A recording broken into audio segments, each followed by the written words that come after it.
Hello class fifth. आज हम करेंगे आपका सेकंड चैप्टर साइंस का कीपिंग हेल्दी रिज्यूम। ओके, तो लास्ट क्लास में हमने किया था कंपोनेंट्स ऑफ फूड्स। इसके बाद हमने प्रोटीन्स के बारे में बात की थी। प्रोटीन्स के बाद हमने कार्बोहाइड्रेट्स को डिस्कस किया था, फैट्स को डिस्कस किया था, वाइटामिन्स एंड मिनरल्स को डिस्कस किया था। इसके अलावा हमने वाटर और रफेज हमारी बॉडी के लिए क्यों ज़रूरी है, हमारे डाइजेशन के लिए क्यों ज़रूरी है, वो भी हमने डिस्कस किया था। इसके अलावा बैलेंस्ड डाइट क्या होती है और बैलेंस्ड डाइट ही क्यों लेनी चाहिए, इस चीज़ को भी हम अच्छे से डिस्कस कर चुके थे। ये चार्ट भी हमने डिस्कस किया था, आपको याद हो तो। अगर किसी ने वो वीडियोस नहीं देखी हैं तो पहले आप वो पुरानी वीडियोस देखिएगा, उसके बाद ये वाली वीडियो देखिएगा, तभी आपको सीक्वेंस में चीज़ें समझ आएंगी। राइट, तो हमने vitamin A, B, C, D इनके बारे में पढ़ा था। कैल्शियम की कमी से क्या होता है, आयोडीन की कमी से क्या होता है, आयरन की डेफिशिएंसी से क्या रहता है हमारी बॉडी में दिक्कत, ये सब चीज़ें हम अब तक पढ़ चुके हैं। इसके अलावा अब हम स्टार्ट करेंगे disease caused by germs. Germs तो आप सबको पता है, आजकल तो वैसे भी कोरोना चल रहा है तो सब अपने हैंड्स को सैनिटाइज करते रहते हैं, बॉडी को प्रॉपर साफ रखते हैं, मास्क का यूज़ करते हैं। इसके अलावा अपनी सराउंडिंग्स को भी क्लीन रखते हैं, लोगों से भी एक प्रॉपर डिस्टेंस मेंटेन करके रखते हैं। राइट, तो ये तो आज कोरोना की वजह से हम कर रहे हैं, पर ऐसा नहीं है कि जब कोरोना आया तभी इस टाइप के जर्म्स या इस टाइप के वायरस, इस टाइप के जो माइक्रोब्स हैं उनका अटैक हुआ। इससे पहले भी हमारे आसपास काफ़ी सारे जर्म्स रहते थे। Okay, so let's come and discuss what are these germs and how we can get rid of them. So disease caused by germs, it is on the top, page number 17 of your science book.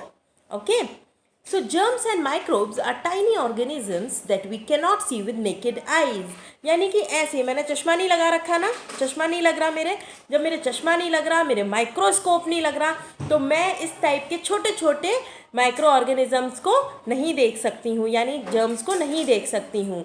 Okay, अगर मुझे germs को देखना है तो फिर मेरे को एक माइक्रोस्कोप को यूज़ करना पड़ेगा, तभी मुझे जर्म्स दिखाई देंगे। ओके, तो जर्म्स और माइक्रोब्स इतने छोटे साइज के होते हैं that we can not see them with our naked eyes. They cause diseases in our body. अगर जर्म्स हमारी बॉडी के कांटेक्ट में आएंगे तो हमें क्या कर देंगे, बहुत ज़्यादा बीमार बना देंगे हमें। These diseases spread from one person to another and are called communicable disease. आपने देखा होगा कई बार डिजीजेज ऐसी होती हैं जो एक दूसरे के कांटेक्ट में आने से हो जाती हैं। जैसे कि अगर मैं यहाँ पर छींक दूँ, अच्छी, तो अगर मेरे आसपास कोई बैठा होगा तो ऑफ कोर्स उसको हो सकता है ज़ुकाम, जैसा कि मुझे ज़ुकाम हो रहा है उसको भी हो जाएगा। एक चलता है इस टाइम पे वायरल फीवर। वायरल फीवर चलता है ना, कि अगर किसी एक को फीवर आ जाएगा तो फैमिली में जितने भी लोग होंगे उन सबको वो फीवर आने के चांसेस रहते हैं। तो ऐसे डिजीजेस, इस टाइप के डिजीजेस जो कि एक ऑर्गेनिज्म से या एक पर्सन से दूसरे पर्सन को हो सकते हैं, उनको हम बोलते हैं कम्युनिकेबल डिजीजेस। अब देखिए कौन कौन से माइक्रोब्स, प्रोटोजोआस, क्या क्या अवेलेबल है हमारे आसपास जो हमें इन आँखों से नज़र तक नहीं आता। The various disease causing microbes are protozoa, bacteria, virus and fungi. So देखिए, protozoa cause diseases like malaria, ambic dysentery and काला अज़र। क्या क्या हो जाता है, लूज मोशंस हो सकते हैं। प्रोटोजोआ जो होते हैं माइक्रोब्स, उनसे आपको मलेरिया हो सकता है, डाइसेंट्री यानी कि लूज मोशंस हो सकते हैं। ओके, नाउ बैक्टीरिया, देखो बैक्टीरिया कैसे होते हैं, देख रहे हो, ये दिखते ही छोटे छोटे और कलरफुल हैं, ये होते बहुत खतरनाक हैं। देखो ये दिख रहे हैं ग्रीन रेड, पर ये होते बहुत खतरनाक हैं। Bacteria cause diseases like pneumonia, typhoid, tuberculosis, cholera and diarrhoea. तो बैक्टीरिया से क्या क्या हो जाता है, हमें निमोनिया बन सकता है, टाइफाइड बन सकता है, ट्यूबरक्लोसिस टीबी हो सकता है, कॉलरा हो सकता है और डायरिया हो सकता है। Okay, now viruses cause diseases like common cold। मैंने आपको भी एग्जांपल दिया ना कि अगर मैं यहाँ पर छींकूं और मेरे आसपास कोई हो तो उसको भी कोल्ड हो सकता है, तो वो किससे होता है, वायरस से। फ्लू, चिकन पॉक्स मतलब वो हो जाते हैं ना, माता निकलती हैं बोलते हैं, ऐसे पूरी बॉडी पे से दाने दाने हो जाते हैं, तो वो भी किससे होते हैं, वायरस से होते हैं। और आपने देखा होगा कि अगर फैमिली में किसी एक को निकलेंगे तो बाकियों को भी निकलने के चांसेस रहते हैं। Polio, measles and AIDS. Now fungi mostly cause infections of skin, eyes and hair. Infections हो जाते हैं, कई बार बालों में इन्फेक्शन हो जाता है, स्किन पे हो जाता है, रैशेज हो जाते हैं, लाल पड़ जाती है स्किन, तो वो किससे होता है? फंगई से। ना how do communicable diseases spread. अब सबसे बड़ी बात, चलो हमने ये तो पढ़ लिया कि इस तरीके के डिजीजेस होते हैं। अब सबसे ज़रूरी जानकारी जो हमें लेनी है ना, वो ये लेनी है कि ये फैलते कैसे हैं। जब हम ये जान पाएंगे कि ये फैलते कैसे हैं, तभी तो हम इन्हें फैलने से रोक पाएंगे। तो चलिए देखते हैं कि हम इसको कैसे रोक सकते हैं, कैसे फैलते हैं और कैसे हम इसे रोक सकते हैं। Microbes are present in contaminated air. Contaminated मतलब खराब, पॉल्यूटेड एयर, यानी कि जो खराब एयर होगी उसके अंदर आपको डिजीजेस ज़्यादा मिलेंगे, प्रोटोजोआ होंगे, बैक्टीरिया होंगे, राइट। अगर खुली साफ हवा होगी, ताज़ा हवा होगी, तो क्या उसमें बैक्टीरिया होंगे? उसमें बैक्टीरिया इतने नहीं होंगे कि आप बीमार पड़ जाएं। देखो, बैक्टीरिया और ये जो माइक्रोब्स होते हैं ये हर जगह पर हैं, ये हर जगह पर प्रेजेंट रहते हैं, हर जगह पर प्रेजेंट रहते हैं। ये देखिए, इस नोटबुक की सरफेस पर भी आपको कुछ माइक्रोब्स नज़र आएंगे, इवन इस पेन पर भी आपको कुछ माइक्रोब्स नज़र आएंगे अगर आप इसको माइक्रोस्कोप के नीचे देखेंगे तो। पर ये उतने हार्मफुल नहीं है जितना कि एक, अगर आप ख़राब एनवायरनमेंट पे रहोगे, गंदे एनवायरनमेंट पे रहोगे, बारिश का पानी जमा हो रहा होगा, इसके अलावा गंदगी होगी, कीचड़ होगी, तो वहाँ पे जो माइक्रोब्स होंगे वो आपको बीमार बना सकते हैं, बहुत ज़्यादा बीमार बना सकते हैं। Okay, so contaminated air, water and food, यानी कि खराब एनवायरनमेंट का जो वाटर होगा, जो फूड होगा, खाना होगा, वो भी आपको बीमार कर सकता है। When we breathe dirty air, drink unclean water or eat contaminated food, we can get sick. अब आप बोलोगे मैम फूड कैसे कंटेमिनेट हो सकता है? तो बिल्कुल हो सकता है। अगर किसी को आदत है ना ज़्यादा बाहर का खाना खाने की, तो बाहर का खाना देखा है आपने कितने गंदे गंदे हाथों से बना देते हैं, पूरे पूरे दिन एक ही यूटेंसिल यूज़ करते हैं वो खाना बनाने के लिए। मतलब सुबह से जो कढ़ाई चढ़ाई होगी उसी कढ़ाई में काम करते रहते हैं, तलते रहते हैं और आप खाते रहते हो अच्छे से। इवन जो फूड होता है उसको खुले में रख देते हैं। खुले में रखने से क्या होगा? मक्खी मच्छर उसमें आराम से भोग लगा जाएंगे, खा जाएंगे, टेस्ट कर जाएंगे आपके खाने को, और जो वो गंदगी छोड़ जाएंगे ना अपनी बॉडी से खाने के ऊपर, उसको आप खा लेंगे और क्या हो जाएंगे? बीमार। Now let us see how these germs spread, कैसे फैलते हैं। Through direct contact and air, microbes that cause diseases like flu, cold and tuberculosis get into the air when the infected person sneezes and coughs. देखो, अगर मुझे flu हो रहा है, मुझे टीबी है, या मुझे कोल्ड हो रहा है, सर्दी हो रही है, और मैं छींक दूँ बहुत तेज़ और ऐसे करके हाथ ना रखूँ, मैं बिल्कुल ऐसे करके हाथ नहीं रखूँगी, तो क्या होगा? ये जो जितने भी मैं छींक रही हूँ, जितने भी ये वाटर जो निकलेगा मेरी नाक से, मुंह से, वो एनवायरनमेंट में फैल जाएगा, राइट वो फैल जाएगा ना। और जब वो फैल जाएगा और उसके कांटेक्ट में कोई हेल्दी पर्सन आएगा तो भी वो बीमार पड़ जाएगा, उसके कांटेक्ट में वो डिजीज़ आ जाएंगे। The germs can also get into clothes or other articles used by the infected person. अगर कोई infected person है, किसी को जुकाम हो रखा है, फ्लू हो रखा है, ट्यूबरक्लोसिस हो रखा है, तो उसके कांटेक्ट में जो कपड़े आएंगे, अगर वो कपड़े किसी और के कांटेक्ट में आएंगे जो कि एक हेल्दी बॉडी है, एक हेल्दी पर्सन है, तो भी उसकी तरफ जो जर्म्स हैं उनके जाने का चांसेस रहेंगे। When healthy people touch these things, they can get infected by the germs. This way, the germs spread through air or direct contact. Now, through food and water. तो food और water से कैसे disease spread हो सकते हैं? Contaminated food and water may contain microbes.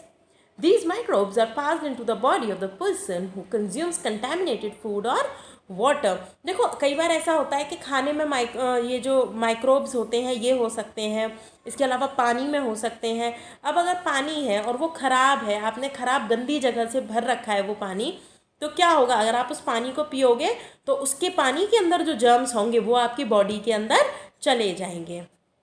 Germs that cause cholera, jaundice, polio, typhoid and diarrhea are often spread through contaminated food and water. Now through animals, देखो animals से भी diseases होते हैं, animal से भी आप बीमार पड़ सकते हो। तो कैसे पड़ सकते हो, चलिए देखते हैं। Some diseases such as malaria, dengue and plague spread through mosquitoes, flies and bugs. तो देखो डेंगू किससे होता है, मॉस्किटो से होता है, मच्छर से होता है। तो मच्छर से आप बीमार पड़ सकते हो। इसके अलावा मच्छर से और क्या होता है, चिकनगुनिया भी बनता है ना, जिसमें जॉइंट्स में पेन होता है। जितने भी जॉइंट्स होते हैं ना, नी का होगा, एल्बो का होगा, जितने भी बॉडी के जॉइंट्स होंगे वो बहुत बुरी तरीके से पेन करेंगे और आपको अच्छा खासा फीवर आ सकता है, right. If a female Anopheles mosquito bites someone with malaria, the germs come into its mouth part. देखो अगर जैसे किसी को भी मलेरिया हो रखा है और उसको मच्छर ने काट लिया, तो मच्छर ने जहाँ उसको काटा तो उसके मुंह पर खून लग गया। उसके मुंह पर जो इन्फेक्टेड पर्सन था, जिसे मलेरिया था, उसका ब्लड उसके मुंह पर लग गया। अब जब उसके मुंह पर उसका ब्लड लगा तो उसके ब्लड में जो डिजीज़ थे, जो क्या बोलते हैं, मलेरिया के जो जर्म्स थे, वो भी उसके माउथ पार्ट पर लग गए। तो क्या होगा, now if it bytes a healthy person, the microbes get transferred into that persons blood and cause the disease. तो अगर ये कोई वो जो मच्छर है जिसके मुंह पर जर्म्स लग चुके हैं, अगर वो किसी हेल्दी पर्सन को काटेगा तो वो उन जर्म्स को उसकी बॉडी के अंदर पहुंचा देगा।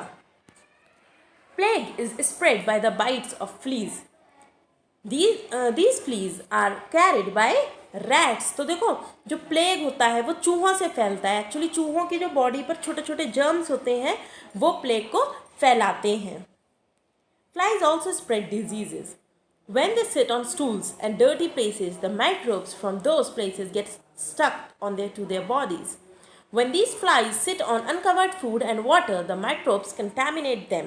तो क्या होता है, जैसे कि अगर कोई जो मक्खियाँ हैं, जो मच्छर हैं, वो अगर गंदी जगह पर बैठेंगे, वेस्ट स्टूल्स पर बैठेंगे, तो क्या होगा, उनकी बॉडी से वो वेस्ट चिपक जाएगा और जब वो आपके खाने पर बैठेंगे तो वो उस वेस्ट प्रोडक्ट को आपके खाने से चिपका देंगे, जिससे भी आपकी बॉडी के अंदर जर्म्स के जाने की जो परसेंटेज है वो बढ़ जाएगा। Okay, now preventing communicable diseases. अब आप इन कम्युनिकेबल डिजीजेस को रोक कैसे सकते हो। So sunlight and heat. Sunlight is a natural disinfectant, it kills microbes. यानी कि ये जो सनलाइट है ना, वो नेचुरल तरीके से यानी सुखा देती है चीज़ को। सुखाने से क्या होता है कि उसके अंदर जितने भी माइक्रोब्स होते हैं वो मर जाते हैं। Wash bedsheets, mattresses and clothes that an infected person has used and expose them to sunlight. अगर कोई आपके घर में बीमार है ना, तो वो जो भी कपड़े यूज़ करे, जो भी बेडशीट यूज़ करे, जो भी ओढ़ने के लिए शीट यूज़ करे, राइट, जो भी टॉवल यूज़ करे, उन सब चीज़ों को आपको सनलाइट में ही सुखाना चाहिए, जिससे उसके यूज़ किए हुए कपड़ों में अगर किसी तरीके के जर्म्स आ भी जाते हैं तो वो सनलाइट की हेल्प से मर जाएं। Heating food till it boils or crisp frying also kills many microbes. आपको फूड को भी कब तक बॉईल करना है, जब तक कि वो अच्छे से बॉईल ना हो जाए, अच्छे से ना बॉईल हो जाए काफ़ी टाइम तक, जिससे कि उसके अंदर जितने भी माइक्रोब्स हैं, जितने भी वायरसेस हैं, वो मर जाएं। Okay, now clean water and food. Water can be made safe for drinking by boiling, chlorinating and using water filters. देखो पानी ज़रूरी नहीं हर जगह साफ़ हो। अगर आपको थोड़ा सा डाउट भी हो रहा है कि नहीं ये पानी ठीक नहीं है पीने के लिए, तो आप उसको बॉईल कर सकते हो। आप अच्छे से उस पानी को बॉईल करिए और फिर उसको ठंडा करके ही यूज़ करिए। इसके अलावा क्लोरीन की जो टैबलेट्स होती है ना, वो भी आप यूज़ कर सकते हो अपने वाटर को क्लियर करने के लिए। Okay, clean and germ free drinking water will keep you safe from diseases such as typhoid, jaundice and cholera. ठीक है, तो अगर आप साफ पानी पियोगे तो आप इन बीमारियों से बच सकते हो। इनकलकेट दीज हाइजीन हैबिट्स, यानी कि अपने अंदर इन हैबिट्स को लाने की कोशिश करिए। इनकलकेट यानी कि अपने अंदर समाइए इन आदत को, अपने अंदर कैसे भी करके साफ़ सुथरा रहिए, साफ़ पानी पीजिए, साफ़ खाना खाइए, बाहर का खाना अवॉइड करिए और घर में भी आप अपने खाने को कवर करके रखिए। Wash hands frequently with soap and water, specially before and after eating, यानी कि खाना खाने से पहले और खाना खाने के बाद आप अपने हाथों को अच्छे से साफ करेंगे। Dirty hands and nails carry a large number of microbes, क्योंकि जो आपके गंदे हाथ होते हैं और नेल्स होते हैं, इसके अंदर बहुत सारे माइक्रोब्स अपना घर बना लेते हैं और आपकी बॉडी के अंदर एंटर करने की पुरजोर कोशिश करते हैं। Wash vegetables and fruits thoroughly before you cook or eat them. Imagine how many hands and places the fruits and vegetables might have passed before they reached you. Remember to start with the farmer who grows them. अब देखो, सोचो, जिसने उस सब्जी को उगाया उसने उस सब्जी को छुआ, इसके अलावा उसने जब वो सब्जियां बाज़ार में भेजी होंगी तो कितने लोगों ने उसे छुआ होगा, उसके बाद आप के लाने से पहले उन्हें कितने लोगों ने छू लिया होगा सब्ज़ी को, तो वो सब्ज़ी कैसी हो गई, गंदी हो गई ना। वो फ्रूट्स और वेजिटेबल्स बहुत ज़्यादा गंदे हो गए। इसीलिए जब भी आप फ्रूट्स और वेजिटेबल्स को परचेज़ करके लाएं, उनको अच्छे से साफ़ करें। Always keep the food cover to prevent flies from sitting on it. हमेशा अपने खाने को कवर करके रखें जिससे कि उस पर मक्खी मच्छर ना बैठ पाएँ। Store food and water in clean and covered containers. हमेशा अपने खाने को और पानी को एक कवर्ड कंटेनर्स में ही स्टोर करके रखें। Now preventing breeding of mosquitoes and flies. तो जो मॉस्किटोज पैदा होते हैं उनको आप कैसे बंद कर सकते हो कि वो पैदा ना हो, वो ना बढ़े, राइट। सो मॉस्किटोज ब्रीड और lay their eggs in stagnant water. तो देखो, सबसे पहले तो जानने वाली बात ये है कि जो मॉस्किटोज़ होते हैं वो अपने अंडे यानी जो ब्रीड करते हैं वो देते हैं इकट्ठे हुए पानी में। जो पानी खराब होकर जो इकट्ठा हो जाता है ना, उस पानी में वो ब्रीडिंग करते हैं। Follow these steps to prevent mosquito breeding in and around your house. So keep water tanks covered, यानी कि आपकी जो छतों पर टंकियाँ रखी हैं हमेशा उनको कवर करके रखें। Do not let water to collect in ditches, drainage, pots, vessels and coolers, यानी कि कूलर, किसी भी टाइप के बर्तन जो बाहर गार्डन में गमले पड़े रहते हैं, किसी भी जगह पर पानी को इकट्ठा ना होने दें। रिपेयर और prevent water leaks from taps, air conditioners and coolers. तो जो लीकेज रहती है पानी की उसको भी आप बंद करके रखें।